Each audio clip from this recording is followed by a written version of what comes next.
At 6:30, I'd like to open the Administrative Services Committee meeting for Monday, May 1st, 2017. Please call the roll. Here. Here. Here. Counselor Walker. Here. Counselor Emmons. Here. I'd like a motion to approve the minutes of April 17th, 2017 committee meeting. Make the motion. Second. Just a thunder. Don't worry about it. Counselor Corradino. Yes. Counselor Van Buren. Yes. Counselor Reynolds. Yes. Counselor Walker. Yes. Counselor Emmons. Yes.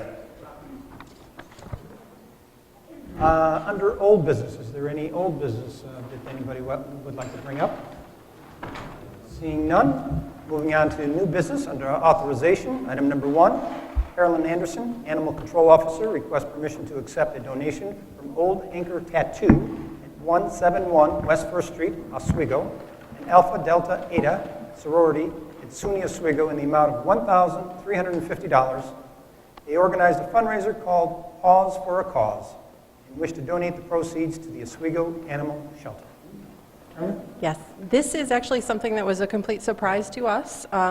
We had a reporter from the college call and say, can you talk to us about the fundraiser that's going on? And I have no idea what you're talking about. Last week, 4 girls from Alpha Delta Eta came in. They had raised over $1,300. What they did was they worked out with Old Anchor Tattoo to do $25 paw print tattoos. So they didn't know how many, but if I actually divide it out, it seems like they did 54 tattoos in 2 days and donated all the proceeds to us, which is fantastic. Excellent. Comments or questions? Seeing none, can I have a motion? Make a motion. Second. Counselor Corradino. Yes. Counselor Van Buren. Yes. Counselor Reynolds. Yes. Counselor Walker. Yes. Counselor Emmons. Yes. And we need a resolution. Carolyn, need a resolution? Thank you very much. Item number 2, Kevin Caracoli, City Attorney, requests consideration from the Common Council to approve a lease agreement to be entered into with Verizon Wireless to establish a small cell location on top of the McRobey Building in order to improve cell service for Verizon and its customers. Mr. Caracoli? Well, just as the presentation states, we were approached by Verizon. They were looking at sites around the city of Oswego. There are a few more matters on the agenda later on for, I think, the Physical Services Committee to look at the use of public space, one of them being this location. So Verizon is looking to place small cell towers, if you will, to improve their reception in the city of Oswego. They identified an area around the marina that was lacking. They looked at a few sites, and they chose the McRobey Building as the best site, which helps the city because we are now beneficiaries of a lease agreement and annual rent. There is a bonus, I guess, initial fee that we enter into to sign up, and then we're paid on an annual basis thereafter. Our obligation is to provide the space and access to it. They do put their own equipment on. They're actually in keeping with the historic nature of the building. They are putting an antenna cover on the actual antenna that's shaped like a stovepipe. And this came from SHPO. This was a recommendation of SHPO to do that. So you'll see that's detailed somewhat in the plans. So I'm happy to answer any questions. I also have a representative from Verizon here, Jared Lusk. He's the legal counsel for Verizon. He's here to talk more about the request for use of public space. He was not involved in the negotiation of this lease agreement, but if you do have any questions, I'd be happy to answer them, and I'd certainly urge your support for this. Any questions from the council? Councilor? Thank you, Counselor. I just had one question for the counselor. Is it typical to ask for approval of the lease agreement before this has actually gone through committee for approval? And I understand there's conditions that have placed in here. Right. But it seems a little backwards that we're kind of saying yes to a lease before it's actually gone through the approval process. I just don't want our boards to feel like their hands are tied, that the council's okay with this already before it even approaches. It goes through them for actual consideration.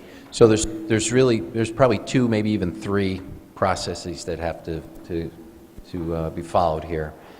Ultimately, the lease agreement has to be approved. If the use of public space is approved, this would be the lease agreement that is entered into. So one is not necessarily, the approval of the lease agreement isn't contingent upon approval of public space, but the approval of public space goes hand in hand with the lease agreement. It's all going to be, they're all going to be conditioned upon the other's approval. But if you deny the use of public space, clearly the lease goes away, but if you grant the use of public, the lease terms aren't going to be changed. I mean, we've negotiated those based on, you know, fees and customary rent and things of that nature. Does that make Sure. any sense to you? Okay. I had one question. Not an attorney, but I did read through all this, and I just wanted to make sure that the city isn't getting into additional expense here. Can you explain to me the section under item number 2, towards the bottom? It says something to the effect that the city will basically say that the property is free of all lead-based paint, asbestos, or other hazardous substances. Now, given the age of that building, I'm just wondering, are we opening ourselves up to additional work that the city has to do to make sure that it's lead-free paint? That's a great question. I'm not anticipating Verizon necessarily exercising that clause, but let me review that with them. I mean, that could run into several thousands of dollars. Certainly. If they come in and say we need to remove all the lead paint Right. or do some other kind of remediation. No, that's a great point. I'll review that with them. Certainly, what we're attesting to is that the property is in good condition. It's structurally sound to place the cell site on there. To the extent that it's free of lead-based paint, I'll go back to them. I mean, that certainly protects them, but like I said, it might put us on the hook for thousands of dollars of work. Well, right. And I mean, we're only getting $4,200 as a bonus and then another $4,200 for the yearly rent. I don't know if it would be worthwhile if we have to go through and do some major remediation on that. Right. No, that's a great point. I will take that back to them. I would urge, if there is, support on the committee, to adopting this subject to final approval and of both the terms and the agreement itself. This would ultimately, if you do approve this, you're authorizing the mayor to execute this agreement. Aside from that term, and I'll defer to you, Councilor, if you... Well, yeah, I think that would be appropriate that we could, with the council's approval, this committee's approval, forward it on to the full council, but with provision that maybe we can get some clarification on that. Well, right, and based on the discussions I've had with the company representatives, I'm not anticipating really any pushback on that. It's a good point that you've raised, and I see no reason why it should remain in there. And if it is the agreement of the company to take that provision out, I'd certainly recommend approval. Just one more question. I've never negotiated, I have negotiated lease agreements before, but I just wondered, how did the annual rent of $4,200, how was that arrived at? I mean, is that, an industry standard? Is it a number they threw out, Verizon? Is it something that we picked out of the air? Yeah, it was actually less. So not to, hurt myself, patting myself on the back, but they wanted much less. We negotiated for more. We arrived at that kind of middle ground. What is that specifically based on? It's their a market formula that they have. It's based on the location, the size, the square footage that they're taking up. They're not taking up a lot of space, and it is a small site. I think they command larger amounts for a large site, but this is a rooftop small site. And for what it's worth, not that we're the direct beneficiary of the other deals, but Verizon is investing in 3 separate sites here in the city of Oswego, just in this, in this round. So, not that I'm defending Verizon, but they are certainly making an investment in the city, which hopefully will benefit everyone. So, All right, well, that sounds like that you were keeping the city in mind during the negotiations. well, and it's kind of a bit of a fine line you walk, because you press too hard and they say, well, no, we'll go somewhere else. But in doing that, you've now just upset some of your constituents who are Verizon customers who want a stronger signal, right? So we negotiated back and forth, and I can tell you this was not the first amount that was settled on. Well, great. Next time I buy a car, I'm going to bring you along. I don't know about that. Thanks. Any other questions? Councilor? Just a comment. I just wanted to, I appreciate the fact that you took into consideration the historical integrity of the building. And since it's a quiet night here, I just mentioned, if you don't know the history of that building, originally it was the Oswego Yacht Club, built by a pretty relevant architect from Rochester, Claude Fat Bragdon, who did quite a few buildings in Oswego. Later became the Naval Reserve building for the 1920s. And later on, for the after World War II, actually that's where my grandfather, when he enlisted for World War II, prior to Pearl Harbor in 1941, he actually went there to enlist. It has a very proud history, and after that, they had the wings on during the Korean conflict. So it does, even though it's not the most fanciest building, it is a very significant structure, and I appreciate that you took the time to look out for the historical integrity of the building on the waterfront. Thank you, Councilor. Any other comments or questions? Any? Second. Seeing none, give me a motion. Counselor Corradino. Yes. Counselor Van Buren. Yes. Counselor Reynolds. Yes. Counselor Walker. Yes. Counselor Emmons. Yes. And we need a resolution. Yes. Councilor Caracoli, you need a resolution. Item number 3, Randall Griffin, Fire Chief, requests permission to attend a conference, Career Fire Chiefs of New York State Meeting and Fire Service Government Affairs Day, May 15th through the 17th, 2017, Albany, New York. Chief, would you like to give us a little more information? Sure. This is a meeting of the Career Fire Chiefs Association. Hopefully this is the first of many meetings with fire chiefs, career fire chiefs from across the state who are in similar situations. As far as legislative day, what are some of the current legislation pending that would affect or impact EMS and fire service across the state? So we have a voice in Albany, hopefully impacting legislation positively for cities like ours. Thank you. Any comments or questions for the Chief? Seeing none, can I have a motion? Make a motion. Counselor Corradino. Yes. Counselor Van Buren. Yes. Counselor Reynolds. Yes. Counselor Walker. Yes. Counselor Emmons. Yes. Thank you, Chief.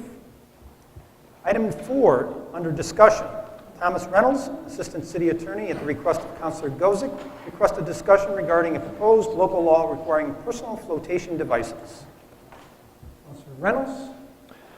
The purpose of the proposed local law is to make enforceable the requirement to wear personal flotation devices throughout the entire section of the river, from the east bank to the west bank, from the base of the falls to the base of West Utica Street. Currently, there's a contract with Brookfield that allows Brookfield essentially to press trespass charges for persons who are in certain high-danger areas of the river, not the entire section, but certain high-danger areas. Without flotation devices, then Brookfield could essentially call the police and have somebody arrested for trespassing.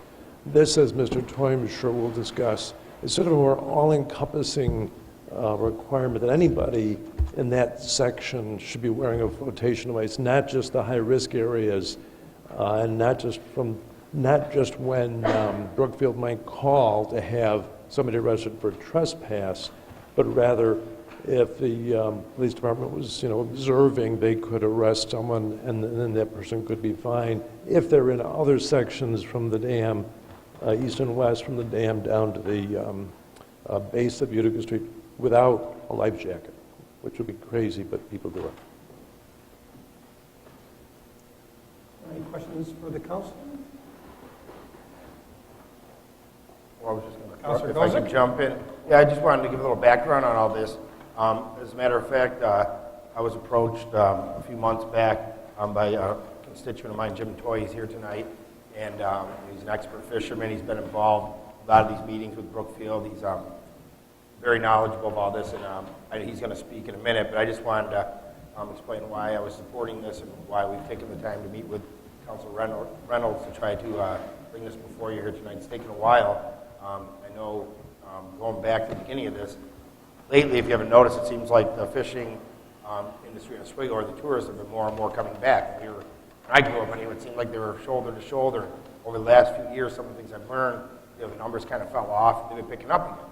And Jim came to me, and we met with the mayor, and the concern was that Brookfield, obviously in the name of safety, which better to be safe than sorry, but the big thing here is that we feel, and I feel strongly, that this is a way to assert local control of the river. I ran on a platform of local control, and I believe that the way this law would be able to do that is when they're having these people, telling these people to leave in like the peak fishing season, they go and tell, if each guy tells 2 or 3 of his buddies, these people aren't just local, they're coming from Connecticut, they're coming from Vermont, they're coming from all over the place.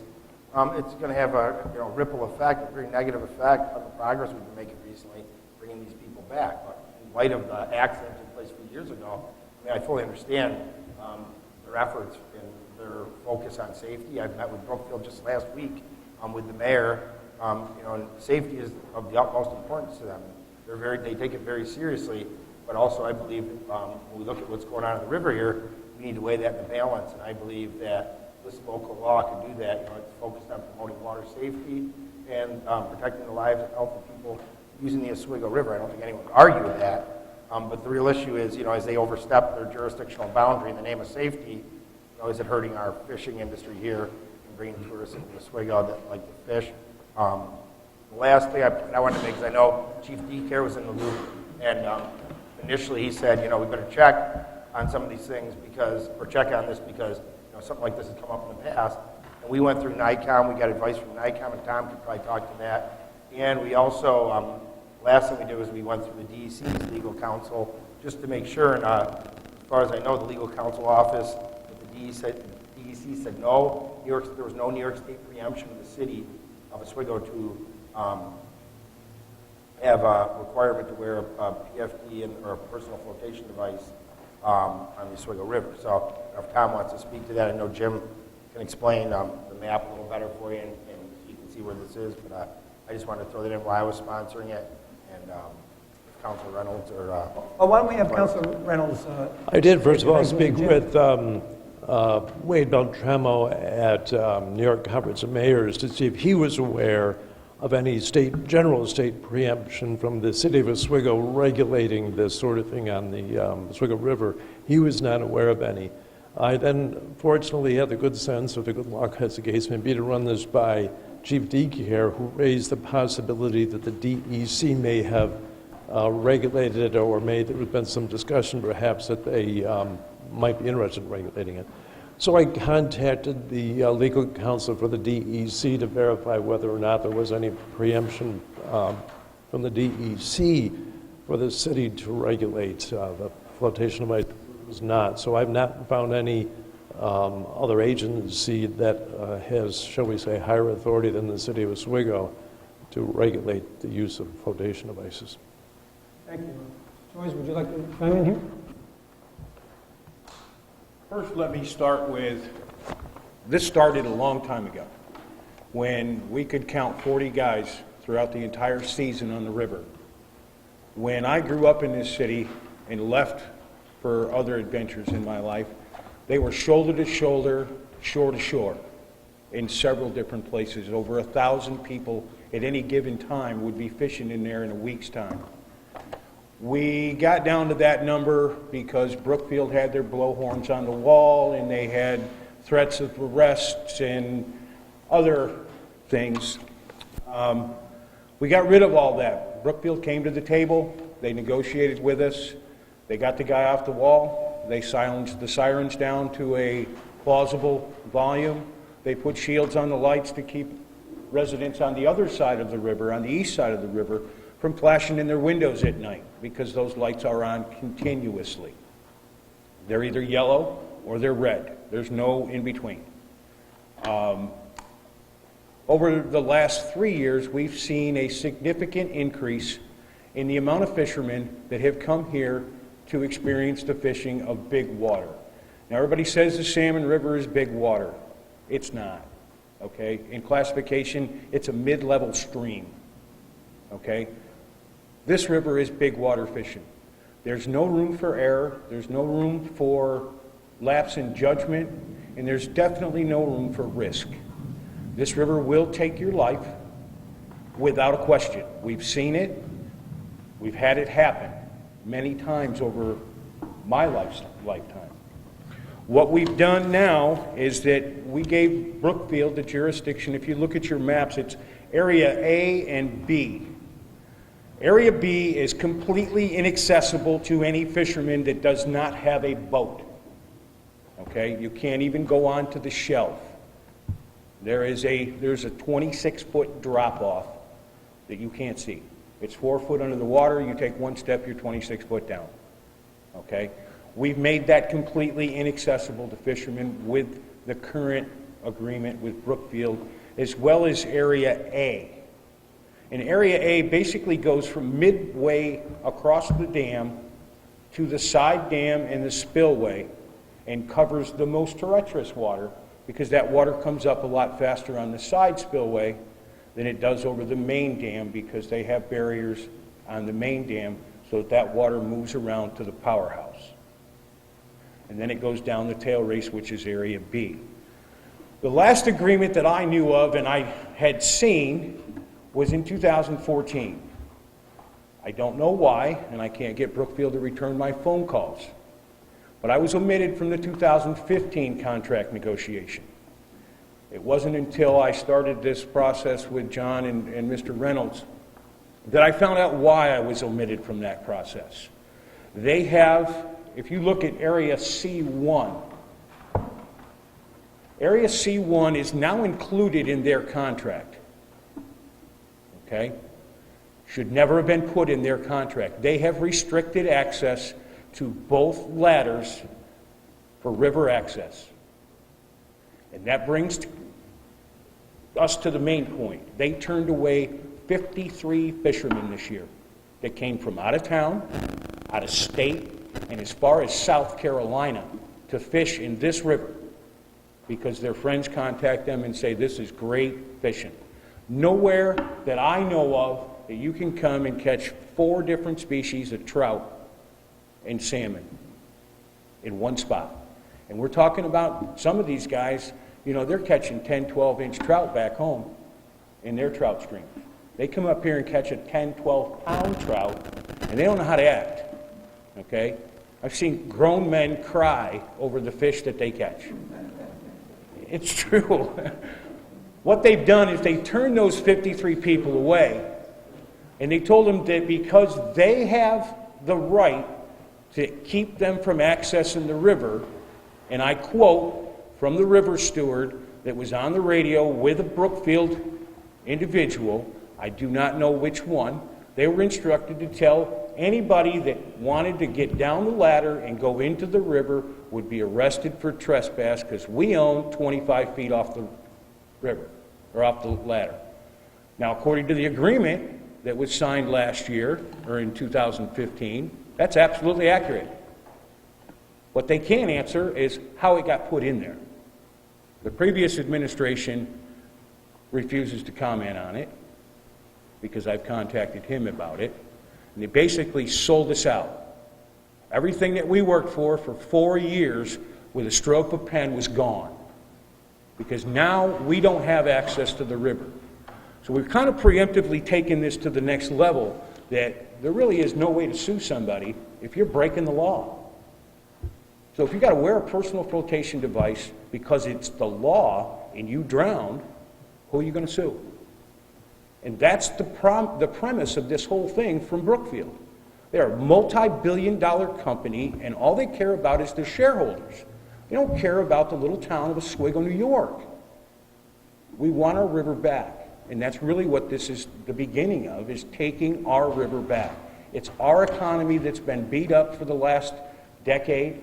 We finally start to see something come back, and now they slam the door on it again, and it's just not acceptable. This administration should say the same thing. It's not acceptable for you to govern our river. Now, this map, according to the agreement that's currently in place, this map is propaganda.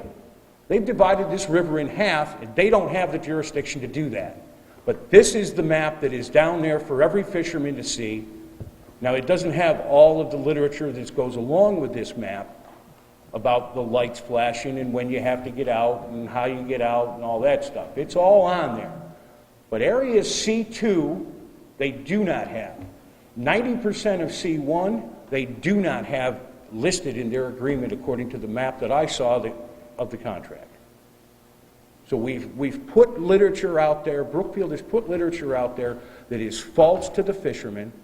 It hurts our economy when we turn people away, and this is one of the steps we need to take our river back, because it's not theirs. They may make power on it and lease that building from us, but it's our river. It's been here as long as we've been here, or longer, and longer. And we just want it back. We have the ability to turn this fishery into something that's economically viable for the city, and we've proven that. Many of the businesses along the river this year experienced great revenues during the fishing season.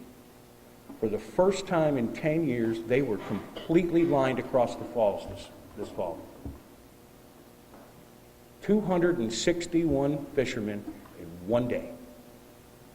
That's progress, from 40 to 261 in 3 years. And then we start turning people away, say, with the threat of arrest.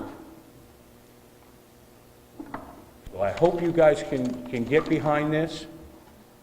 Like I said, it's the first of many steps that needs to happen. I have contacted and been in contact with the DEC about turning our river into a trout and salmon sanctuary. If we can get that, and there's some things that we must do in order for that to happen, we can preemptively prevent Brookfield from ever taking our river from us. It will be ours. Thanks. Thank you, Mr. Smith. Any comments from the council? Ms. Costa? Thank you. I'm not sure who to direct this to, so I'll just kind of throw it out there, whoever wants to take this question. So first, I'm supportive of everything you just said. I mean, I 100% am on board with you. Where I'm losing this conversation right now is the connection between this law and taking our river back in Brookfield. Because when I first read this law, I thought it was strictly about safety, which seems like what it is, but I've gotten lost here in the conversation now about how this impacts our agreement, our relationship, whatever's happened with Brookfield, because I don't see the connection here between the two. And then a follow-up question to this would be an enforcement question for the chief, really. We have fines and all those sorts of things. You know, when we create local laws like this, they're only as good as the enforcement that follows that. So do we intend on having patrols down along the river? Do we have those now enforcing certain things? If we're going to create a law with fines and penalties along those lines, I think we probably need to dedicate the enforcement to go along with it to ensure that. So those are my kind of two questions. The Brookfield side of the equation and then the enforcement side of it. Good points. Chief, did you want to chime in here on that second question? As far as the enforcement goes, yeah, there's going to be some things that we're going to have to work out logistically, but we did the same thing back when we had the law initially enacted with Brookfield and the agreement. So we were able to work out, we're not actually getting in the river and tackling people and arresting them, We wait for them to come That's out what to I'm us. wondering. Are you going to have like SWAT teams coming out via drones or something Right. like that? So you know, whatever. we will probably have additional patrols, especially as we do an education enforcement type of a project. So we're not going down there and we don't want to penalize people for doing something that they've been doing for years. Education is going to be the first, and if that fails, then the enforcement will follow up, very similar to what we've been doing for the past 2 years. Because these life preservers that are approved are available for free at the fire department. Sure, yeah, yeah. And many of the fishermen that I have spoken with will do their best to direct people to that, as well as the defiant ones direct them to the police department. So is, There are people that go out there without them. They'll come back an hour later when the stewards are gone, because Brookfield now provides river stewards to monitor that. They'll So come is back it- an hour later, they'll go back in the water without them. is the thought here, let me just play out a scenario, help me understand this. Is the thought here, we enact this local law, that's a signal to Brookfield, hey, look, you don't have to monitor these areas anymore that you think you need to, or maybe even perhaps think you have within whatever agreement we have with them, because we're doing that now. Is that is that the signal we're trying to send to Brookfield? Again, I'm getting lost with the whole, because we've spent a lot of time on Brookfield, so if it's, Partially, we want to be able to, they can still monitor the A and B. The rest of the river we want back. And that's part of the negotiation process. I think the big thing, if I may, the big thing, Councilor Emmons, is that it would give us that partnership after when we go back and negotiate, point out we already have this in place, you know, that we're prepared to do this, whereas when it was brought to my concern, at least I understood it, was when they're over, like I said earlier, in the name of safety, of course, but Sure. overstepping the jurisdictional boundaries, as it appears, I don't know if Mr. Toy mentioned, but when he said 53, that wasn't one day, if I'm not mistaken, right, Jim? That was just one day that he cited and drew to our attention. So, you know, if you think of that, like I said, the ripple effect, it just have a damaging effect with people today, in this day and age, the way people communicate, whatever they do, tweet or send out a message or put on Facebook, I mean, come on, people are looking, and they say, let's find somewhere else. And so that's why I was sponsored. So that was my understanding, is that if we can have this passed, that, and the next time we sit down and negotiate, you know, we would be able to have an approach to allow us to certain. And then, like Jim said, there's other issues coming down the road, like the sanctuary status, a few other things that Jim could speak to more eloquently because he has more knowledge and experience in these things, and sees what's coming down the road shortly, so it will put us in a better position, I think. The basics of it is the safety. right. Because we don't want to lose anybody else. No, I It's not a understand. reputation we want for big water fishing. But we also don't want to be bullied into doing things that, you know, we want the ladders back. Now, this area C1, Yes. is that, so is that part of the agreement that we have with Brookfield, or is If it you, not? you see where the docks are? Yes. If you just draw a circle from the ladder to each of the docks, Yeah. and kind of make a dome there, that's what they have written in the agreement Okay. that I had read when we started this. The upper part of C1 and the lower part of C1 and all of C2 are not on their agreement. And that's concerning that they would go ahead and publish this, because what they've effectively done is they've been able to send stewards out into the river and tell people to get out. Thank you. I think there's a question or a comment behind you there. Mr. Lyle? I'm a little confused. You're in the club. Well, I can understand why. I've been led to believe that the river is the DEC's property. What are they doing, rolling over for Brookfield? They roll over the city of Oswego all they want. Now they're being rolled over by Brookfield. I don't get it. That water, I have been told several times, that the height of that river and the depth of that river is controlled by the DEC. FERC, Who? federally, Yeah, I know who FERC is too, another bureaucracy. Look at, regulates the water. I understand that, don't worry, I know this story here from way before you got up here. FERC, they control that high dam, okay? Now look at, I'd just like to know what this DEC is playing here. Okay, what are they playing? They can run over the city of Oswego in their little sewer separation project, but then they get rolled over here by Brookfield. Where's the lawyer? Thank you, Mr. Becker. No problem, I'm sorry. No apologies necessary. Any other comments or questions at this point? The only thing I can say to that is the DEC has informed me that they wish more communities that live on bigger water would take this initiative. Many more lives would be saved. Thank you. At this point, I'd like to ask for a motion. Make a motion? Counselor Corradino. Yes. Counselor Van Buren. Yes. Counselor Reynolds. Counselor Walker. Yes. Counselor Emmons. Yes. We need a resolution. Your resolution. Attorney Reynolds will prepare that, all right? Thank you. Let's see, anything on the next page? No. Looks like that is the end of the Administrative Services Committee meeting. Are there any other issues or comments before we close the meeting? Seeing none, can I have a motion to adjourn? Make a motion. Second. Counselor Corradino. Yes. Counselor Van Buren. Yes. Counselor Reynolds. Yes. Counselor Walker. Yes. Counselor Emmons. Yes.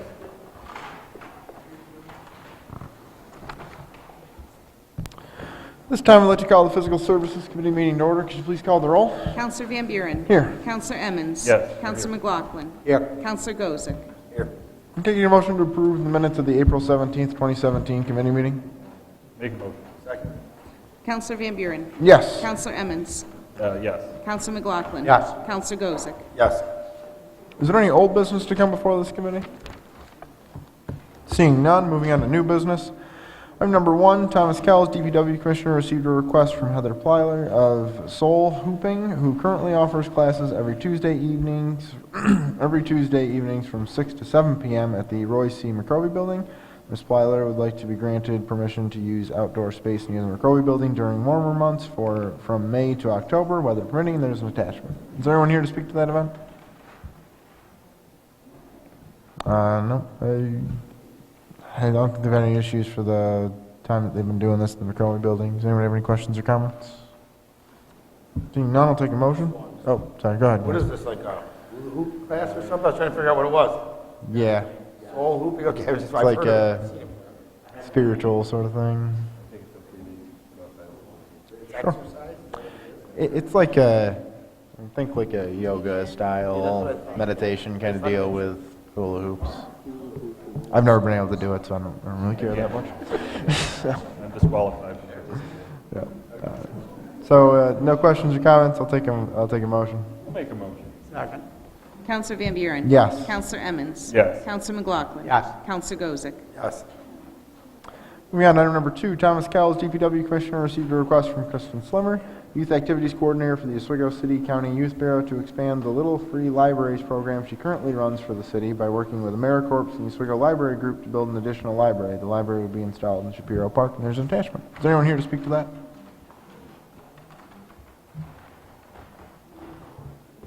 Good evening, I'm Kristen Slimmer. The Little Free Libraries program already exists in 4 of our city parks in East, West, Brightbeck, and Oak Hill. I was approached by a group at the Oswego Library during one of our other events, and they wanted to, as part of their community service project, create an additional library, knowing that this program already exists, to help us expand it further. Shapiro Park was the identified park to expand this program to. So they're working together to build the library. We have 2 different styles. One of them are actually made out of the old metal newspaper dispensers. The other ones they look like oversized wooden birdhouses.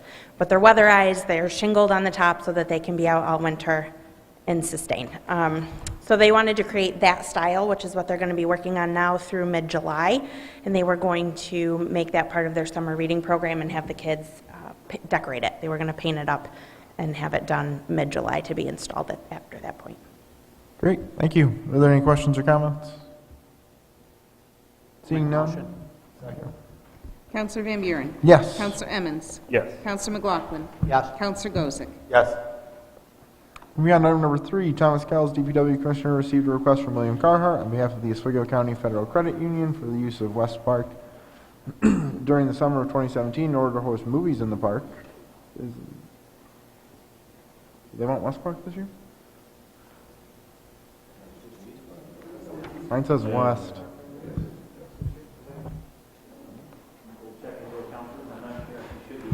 Just because Bill considers East Park his park, so he's claimed that one. But yeah, we'll make sure that's the case. Park during the summer of 2017 in order to host movies in the park. They would like to schedule family-friendly movies on the third Wednesday evening during June 28th, July 19th, and a rain date for the third Thursday in June 29th, and July 20th. Any questions or comments? Make a motion. Counselor Van Buren? Yes. Counselor Emmons? Yes. Counselor McLaughlin? Yes. Counselor Gozick? Yes. Item number 4, the engineering department received a request from William Fernandez, property owner of a single-family dwelling at 180 Fifth Avenue, located in the 5th Ward, for use of public space, 10 foot by 14 foot, for a new one-car parking area between the curb and the right-of-way. Fronting 5th Avenue is there an attachment. Counselor. Yeah, Mr. Fernandez is on vacation in Florida, but I told him I'd speak to this tonight. I know he's already well underway with the process. He's ready to do the curb cut. He's already put the deposit down. He's been to the DPW. I know he's talked to Commissioner Kells. If not, he's talked to them over there. But it's all set. I haven't heard any opposition from any neighbors or anything, so I'm hoping to get approved tonight. But he said he was sorry. Great. Any questions or comments? Seeing none, I'll take a motion. Motion. Second. Counselor Van Buren? Yes. Counselor Emmons? Yes. Counselor McLaughlin? Yes. Counselor Gozick? Yes. Moving on to item number 5, the engineering department received a request from Pamela Caracoli, contract purchaser of a single-family dwelling at 76 West Senex Street, located in the 1st Ward, for use of public space, 5 foot by 29 foot, for a proposed extension to the existing porch between the sidewalk and the property line fronting West 6th Street, and there's an attachment. Counselor. Is there anybody here to speak to this today? Pam was unable to make it. Counselor Caracoli offered to speak on her behalf, but it sounds like it's a pretty standard just porch extension. I didn't have a chance to talk with Ms. Caracoli, but I reviewed the property and the plans, and I don't have a problem with this. If you'd like to speak to it, you are more than welcome I prefer not to, but... That's okay. But no, I mean, I certainly, I stand before you as the city attorney. I have no skin in this game, other than, my children will live there. But no, I think she's reusing this. This is a foreclosed property. She's repurposing it. I think it'll be very nice to the neighborhood. But she's looking to, I guess, extend the porch to make it a wraparound porch, as is depicted in the drawings. Sounds good. Questions or comments? Seeing none, I'll take a motion. I'll make a motion. Second. Counselor Van Buren? Yes. Counselor Emmons? Yes. Counselor McLaughlin? Yes. Counselor Gozick? Yes. The engineering department received a request from Robert Foster, owner of a single-family dwelling at 9 West 6th Street, located in the 1st Ward, for use of public space 155 foot, for a new 4-foot-high fence between the sidewalk and property line fronting West 6th Street, and there's an attachment. Counselor. Is anybody here to speak to this one? I also did not get to speak with Mr. Foster, but I reviewed the plans and the property, and I do not have any issue with this. The only thing I did notice that I just wanted to point out to everybody who was voting tonight is that it is 4 feet in the front, but it looks like around the rest of the, that we're not approving, but just so that we know, it looks like it's 6 feet. Right. Just details. On the zoning code. Any questions or comments? Seeing none, I'll take a motion. Make a motion. Counselor Van Buren? Yes. Counselor Emmons? Yes. Counselor McLaughlin? Yes. Counselor Gozick? Yes. Moving on to item number 7, Justin Rudgick, Chair, Special Events Committee and Community Development Director, received a request from Kingsford Park Elementary School regarding the 4th annual triathlon to be held on Friday, June 2nd, 2017. The event is requesting road closures and the availability of safety personnel during the event. Justin, any comments?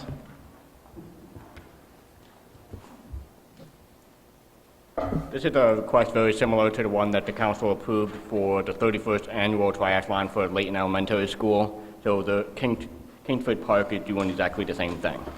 So they're requesting the same road closures and safety personnel. Sounds good. Any questions or comments? I just wanted to point out the same thing I said for that event. It would be nice if the residents in the area could have some kind of warning ahead of time. I know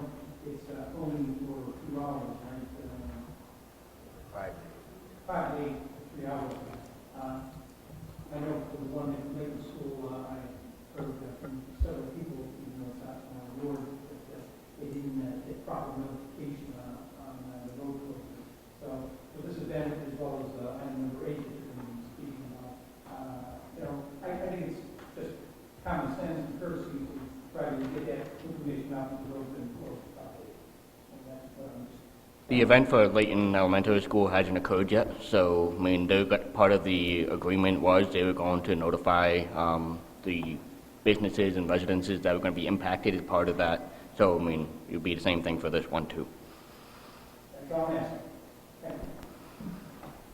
Any other questions or comments? Seeing none, I'll take a motion. Motion? Second. Counselor Van Buren. Yes. Counselor Emmons. Yes. Counselor McLaughlin. Yes. Counselor Gozick. Yes. And we need a resolution. I will do one. Moving on to item number 8, Justin Rudgick, Chair, Special Events Committee and Community Development Director, received a request from the Oswego YMCA regarding the Harbor Fest run to be held on Saturday, July 29th. They are requesting road closures, use of public space, and the availability and use of safety personnel during the event.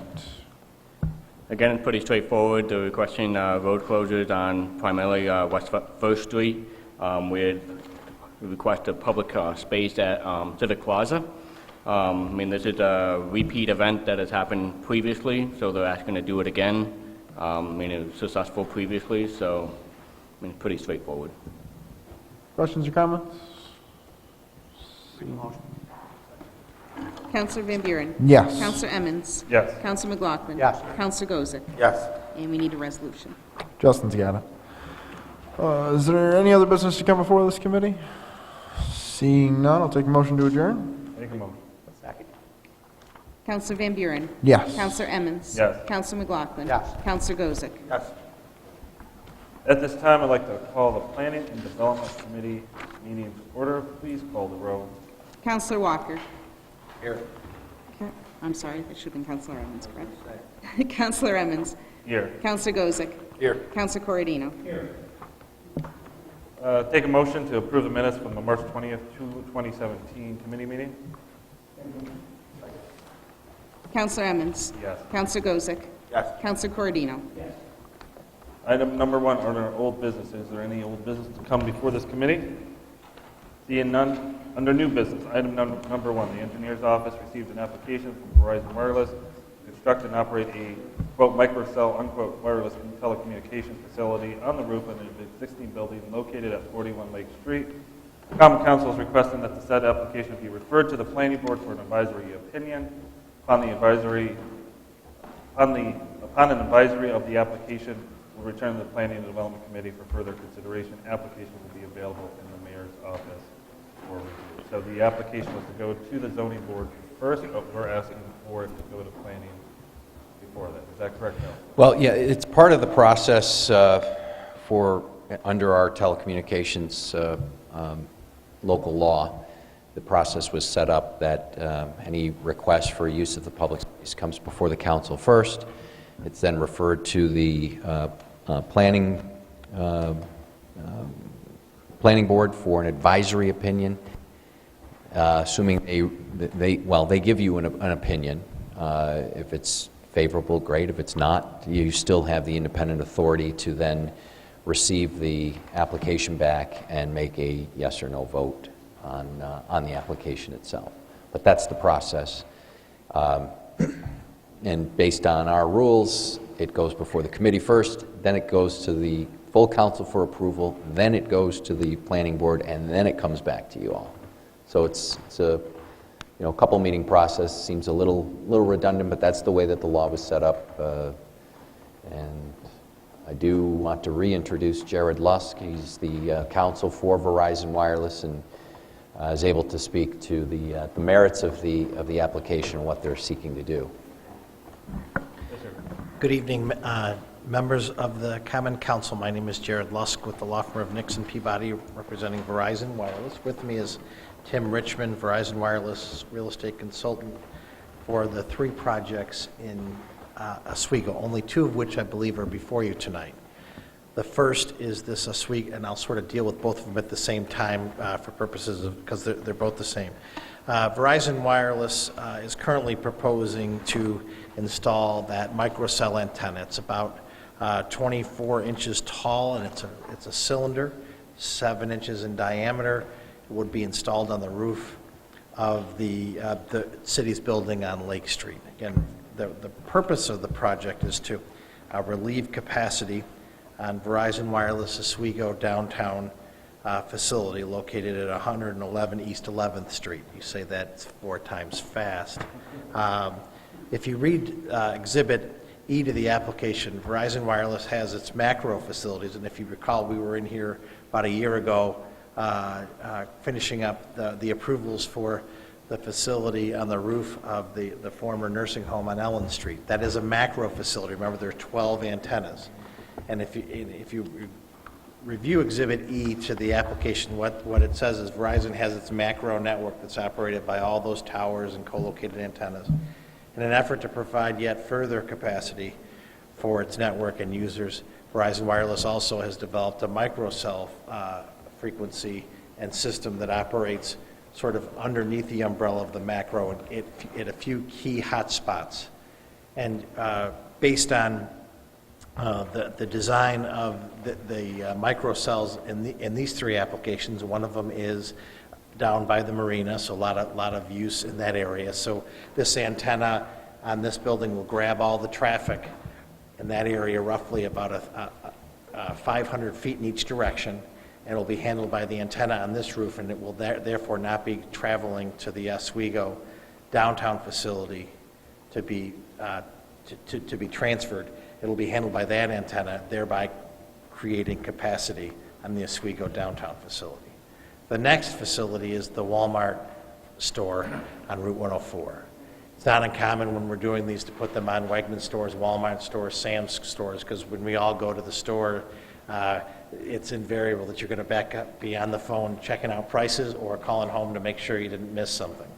And so there's a lot of traffic concentrated in these big stores. And so Walmart, if I told you how many Walmart stores were putting microcell facilities on it, it would blow your mind. But the Walmart Oswego store, instead of it being a round cylinder antenna, which covers that we have on Lake Street, which covers the general vicinity, these are 3 antennas that are on the sides of the buildings, the 2 sides of the building, and they're aimed towards the commercial area. And those are panel antennas attached right to the side of the building and painted to match. So they're not on the roof like you have on Lake Street, but they're attached right to the sides of the building, not on the front face, but on the 2 sides of the building. And the equipment for the Lake Street facility it's in the 2nd floor in your building. And for the Walmart facility, it'll be located on a little platform at the base on the ground adjacent to the side of the building, and the equipment's in a little 2x4 metal cabinet, and that operates that microcell. Right, and the 3rd site, which isn't yet before you, but it's on the Charles Riley Elementary School, two antennas on the roof of that facility to grab traffic in and around the school and the neighborhood surrounding it. So, does anybody have any specific questions about the sites? They're pretty, again, they're almost as simple as a plug-in air conditioner. There's not much to it. They're just antennas that are installed, and then you can easily take them down. Any questions, comments? Yes, sir. I just want to refresh everybody's memory. We went through this, that site you mentioned in my ward, the 7th ward, on top of the nursing facility. I think what that decision came down to, and I think we have to maybe look at it from that standpoint, is it's a safety issue. We talked about that a year ago, that if somebody needed an ambulance, most people don't have landlines, they need a fire truck or an ambulance, they need to have access, they have to have communication with their cell phone to get to that emergency number. So I'm supporting this primarily because I think it's a number one safety issue. And it doesn't seem like it's certainly not any big antenna that's going to be so noticeable. So I think from a safety standpoint, this is something we should support. Thank you. Just to be clear, as set forth in all 3 of these applications, the Oswego downtown site is at capacity, meaning, with each one of the with each major macro facility, like you had on the towers and you had at the nursing home, it can handle approximately 1,200 data events, so 1,200 calls, texts, downloads at any one time, depending on what you're doing. And with everybody having multiple phones and everybody doing everything electronically, the data has doubled in the last 2 years alone, and it's anticipated to go up 6 times between now and 2020. And so Verizon is like every other wireless carrier, is struggling to keep up with the demand on its network, and the microcells are just another tool to be able to utilize to provide that capacity and provide that service. Any other questions, comments? You have a motion? Motion? Second. Counselor Emmons? Yes. Counselor Gozick? Yes. Counselor Corodino? Yes. Item number 2, the engineer's office received an application from Verizon Wireless to operate a microcell wireless telecommunications facility on the roof of an existing building located at 341 New York State Route 104, aka Walmart. Common Council is requesting that said application be referred to the Planning Board for an advisory opinion. On an advisory, the application will be returned to the Planning and Development Committee for further consideration. Application will be available as in the mayor's office. Any questions or comments? We have a motion for this one? Make a motion? Second. Counselor Emmons? Yes. Counselor Gozick? Yes. Counselor Corodino? Yes. Councilor Caracoli, can you help? We need resolutions for these. Yep. No problem. Thank you. Any other business to come before this committee? If not, do I have a motion to adjourn? Motion to adjourn? Second it? Counselor Emmons? Yes. Counselor Gozick? Yes. Counselor Corodino? Yes. That's all, folks.